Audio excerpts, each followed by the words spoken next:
നമസ്കാരം, ഏവർക്കും info media കേരളത്തിലേക്ക് സ്വാഗതം. കേരളത്തിലെ റേഷൻ കാർഡ് ഉടമകൾക്ക് വളരെ പ്രധാനപ്പെട്ട ഒരു വാർത്തയാണ് വന്നിരിക്കുന്നത്. AAY കാർഡുള്ള കുടുംബങ്ങൾ തീർച്ചയായും ഈ വീഡിയോ മുഴുവനായി കാണണം. കാരണം വർഷങ്ങളായി ലഭിച്ചിരുന്ന റേഷൻ പഞ്ചസാര വിതരണം ഇനി തുടരുമോ എന്ന കാര്യത്തിൽ വലിയ ആശങ്ക ഉയർന്നിരിക്കുകയാണ്. സർക്കാർ പറയുന്നത് എന്താണ്? സപ്ലൈകോയുടെ വിശദീകരണം എന്താണ്? ഇനി പഞ്ചസാര കിട്ടുമോ? ആരെ ബാധിക്കും? ഇവയെല്ലാം നമുക്ക് നോക്കാം. അതിനു മുൻപ് ചാനൽ ആദ്യമായി കാണുന്നവരാണെങ്കിൽ ചാനൽ സബ്സ്ക്രൈബ് ചെയ്യാനും ബെല്ലൈക്കൻ എനേബിൾ ചെയ്യാനും മറക്കരുത്. ഇപ്പോൾ പുറത്തുവരുന്ന റിപ്പോർട്ടുകൾ പ്രകാരം AAY കാർഡുകാർക്ക് നൽകിയിരിക്കുന്ന പ്രത്യേക പഞ്ചസാര വിതരണം മാർച്ച് 31, 2026 വരെ മാത്രമാണ് നിലവിലുള്ളത്. അതായത് നിലവിലെ പദ്ധതി ഔദ്യോഗികമായി അവസാനിച്ചിരിക്കുകയാണ് എന്ന തരത്തിലാണ് വിവരം വരുന്നത്. എന്നാൽ പല റേഷൻ കാർഡുകളിലും ഇപ്പോഴും പഞ്ചസാര വിതരണം നടക്കുകയാണ്. അതെങ്ങനെ?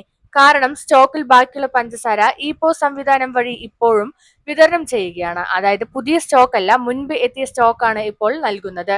പലർക്കും സംശയമുണ്ടാകും, AAY കാർഡ് എന്ന് പറഞ്ഞാൽ എന്താണ്? അന്ത്യോദയ അന്നയോജന പദ്ധതിയിലുള്ള ഏറ്റവും സാമ്പത്തികമായി പിന്നാക്കം നിൽക്കുന്ന കുടുംബങ്ങൾക്കാണ് ഈ കാർഡ് നൽകുന്നത്. അത്യന്തം ദരിദ്ര കുടുംബങ്ങൾ, വരുമാനം കുറഞ്ഞവർ, വയോധികർ മാത്രമുള്ള കുടുംബങ്ങൾ, ഭിന്നശേഷിക്കാർ ഉള്ള കുടുംബങ്ങൾ, ഇങ്ങനെയുള്ളവർക്കാണ് AAY കാർഡ് ലഭിക്കുന്നത്. ഈ കാർഡുള്ളവർക്ക് സർക്കാർ പ്രത്യേക ആനുകൂല്യങ്ങൾ നൽകാറുണ്ട്. അതിൽ ഒന്നായിരുന്നു കുറഞ്ഞ നിരക്കിലുള്ള പഞ്ചസാര വിതരണം. ഇതുവരെ 1 കിലോ പഞ്ചസാര ഏകദേശം 27 രൂപ നിരക്കിൽ ലഭിച്ചിരുന്നു. പുറത്തെ മാർക്കറ്റിൽ വില പോകുന്ന സാഹചര്യത്തിൽ റേഷൻ വഴി കിട്ടുന്ന ഈ പഞ്ചസാര സാധാരണക്കാരന് വലിയ ആശ്വാസമായിരുന്നു. അതുകൊണ്ട് തന്നെ ഈ പദ്ധതി അവസാനിക്കുമെന്ന വാർത്ത പലർക്കും ആശങ്കയുണ്ടാക്കുകയാണ്. എന്തുകൊണ്ടാണ് വിതരണം അനിശ്ചിതത്വത്തിൽ വരുന്നത്? കേന്ദ്ര സർക്കാർ നൽകുന്ന സബ്സിഡിയുമായി ബന്ധപ്പെട്ട കാര്യങ്ങളാണ് പ്രധാന വിഷയം.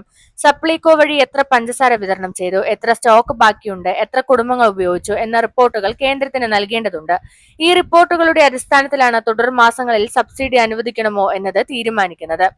കേന്ദ്ര സഹായം കിട്ടിയാൽ വിതരണം തുടർന്നേക്കാം. സഹായം വൈകിയാൽ വിതരണം നിർത്താനും സാധ്യതയുണ്ട്. ഇപ്പോൾ വാർത്തയിൽ പറഞ്ഞ മറ്റൊരു പ്രധാന കാര്യം ഇപോസ് സംവിധാനമാണ്. ഇപോസ് എന്ന് പറയുന്നത് ബയോമെട്രിക് സംവിധാനം ഉപയോഗിച്ച് റേഷൻ വിതരണം നടത്തുന്നതാണ്. നമ്മൾ വിരൽ വെച്ച സാധനങ്ങൾ വാങ്ങുന്ന സംവിധാനം തന്നെയാണിത്. ഇപ്പോൾ സ്റ്റോക്കിൽ ബാക്കിയുള്ള പഞ്ചസാര ഈ സംവിധാനത്തിലൂടെയാണ് വിതരണം ചെയ്യുന്നത്. അതായത് എല്ലാവർക്കും ലഭിക്കണമെന്നില്ല, സ്റ്റോക്കുള്ള റേഷൻ കടകളിൽ മാത്രം ലഭിക്കാൻ സാധ്യതയുണ്ട്. ഇപ്പോൾ പലരും ചോദിക്കുന്ന ചോദ്യം ഇതാണ്: ഇനി പഞ്ചസാര പൂർണ്ണമായും നിർത്തുമോ? അതിന് വ്യക്തമായ ഉത്തരമൊന്നും ഇതുവരെ സർക്കാർ നൽകിയിട്ടില്ല. പക്ഷേ ഇപ്പോഴുള്ള സാഹചര്യത്തിൽ 3 സാധ്യതകളാണ് കാണുന്നത്. ഒന്നാമത്തെ സാധ്യത, പദ്ധതി വീണ്ടും നീട്ടാം. കേന്ദ്ര സഹായം ലഭിച്ചാൽ പഴയ പോലെ വിതരണം തുടർന്നേക്കാം. രണ്ടാമത്തെ സാഹചര്യം നോക്കുകയാണെന്നുണ്ടെങ്കിൽ പരിമിത സ്റ്റോക്കിൽ മാത്രം വിതരണം നടത്താം. മൂന്നാമത്തെ സാധ്യത, പദ്ധതി താൽക്കാലികമായി നിർത്താനും സാധ്യതയുണ്ട്. അതിനാൽ ഔദ്യോഗിക അറിയിപ്പുകൾ ശ്രദ്ധിക്കുന്നത് വളരെ പ്രധാനമാണ്. ഈ പദ്ധതി അവസാനിച്ചാൽ ഏറ്റവും കൂടുതൽ ബാധിക്കുക സാധാരണക്കാരെയാണ്. കാരണം ഇപ്പോൾ സാധനങ്ങളുടെ വില വളരെ കൂടുതലാണ്. പഞ്ചസാരയുടെ വില പോലും മാർക്കറ്റിൽ കുത്തനെ ഉയർന്നിരിക്കുകയാണ്. ഇത്തരം സാഹചര്യത്തിൽ റേഷൻ വഴി കിട്ടുന്ന കുറഞ്ഞ വില പഞ്ചസാര നിരവധി കുടുംബങ്ങൾക്ക് സഹായമായിരുന്നു.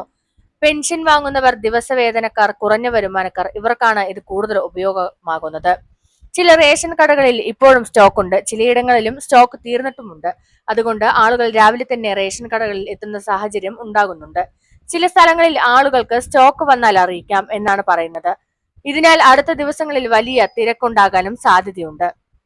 ഇപ്പോൾ സാധാരണക്കാർ പറയുന്നത് വളരെ ലളിതമായ ഒരു കാര്യമാണ്: പദ്ധതി നിർത്തരുത്. കാരണം വിലക്കയറ്റത്തിന്റെ സമയത്ത് ഇത്തരം ആനുകൂല്യങ്ങളാണ് സാധാരണ കുടുംബങ്ങൾക്ക് സഹായമാകുന്നത്. കേന്ദ്രവുമായി ചർച്ച നടത്തണം, പുതിയ സ്റ്റോക്ക് എത്തിക്കണം, വിതരണം തടസ്സപ്പെടാതെ ഉറപ്പാക്കണം എന്നതാണ് ജനങ്ങളുടെ ആവശ്യം. ജനങ്ങൾ ശ്രദ്ധിക്കേണ്ട കാര്യങ്ങൾ: ഇനി ചില കാര്യങ്ങൾ പ്രത്യേകിച്ച് ശ്രദ്ധിക്കുക. സോഷ്യൽ മീഡിയയിലെ വ്യാജ വാർത്തകൾ വിശ്വസിക്കരുത്. റേഷൻ കടയിൽ നേരിട്ട് ചോദിച്ചുറപ്പാക്കുക. ഔദ്യോഗിക അറിയിപ്പുകൾ മാത്രം വിശ്വസിക്കുക. സ്റ്റോക്ക് ഉണ്ടെങ്കിൽ സമയത്ത് വാങ്ങുക. പ്രധാനമായി പൂർണ്ണമായി നിർത്തി എന്ന തരത്തിലുള്ള സ്ഥിരീകരിച്ച വാർത്തകൾ ഇപ്പോൾ വിശ്വസിക്കേണ്ടതില്ല. നിങ്ങളുടെ റേഷൻ കടയിൽ ഇപ്പോഴും പഞ്ചസാര ലഭിക്കുന്നുണ്ടോ? ലഭിക്കുന്നുണ്ടെങ്കിൽ ഏത് ജില്ലയിലാണ് എന്ന് കമന്റിൽ പറയൂ. ലഭിക്കുന്നുവെങ്കിൽ അതും അറിയിക്കൂ. നിങ്ങളുടെ അഭിപ്രായം എന്താണെന്ന് അറിയിക്കുക. AAY കാർഡുകാർക്ക് നൽകിയിരിക്കുന്ന പഞ്ചസാര പദ്ധതി മാർച്ച് 31 വരെ മാത്രമായിരുന്നു. ഇപ്പോൾ ബാക്കിയുള്ള സ്റ്റോക്ക് ഇപോസ് വഴി മാത്രം വിതരണം ചെയ്യുന്നു. പദ്ധതി തുടരുമോ എന്ന കാര്യത്തിൽ ഇതുവരെ വ്യക്തതയില്ല. കേന്ദ്ര സബ്സിഡിയെ ആശ്രയിച്ചാണ് തുടർ തീരുമാനം വരിക. അതിനാൽ ഔദ്യോഗിക അറിയിപ്പുകൾ ശ്രദ്ധിക്കണം. ഈ വീഡിയോ ഉപകാരപ്പെട്ടെങ്കിൽ ലൈക്ക് ചെയ്യാനും ഷെയർ ചെയ്യാനും ചാനൽ സബ്സ്ക്രൈബ് ചെയ്യാനും മറക്കരുത്. വീണ്ടും പുതിയ പ്രധാന വിവരങ്ങളുമായി അടുത്ത വീഡിയോയിൽ കാണാം. നന്ദി, നമസ്കാരം.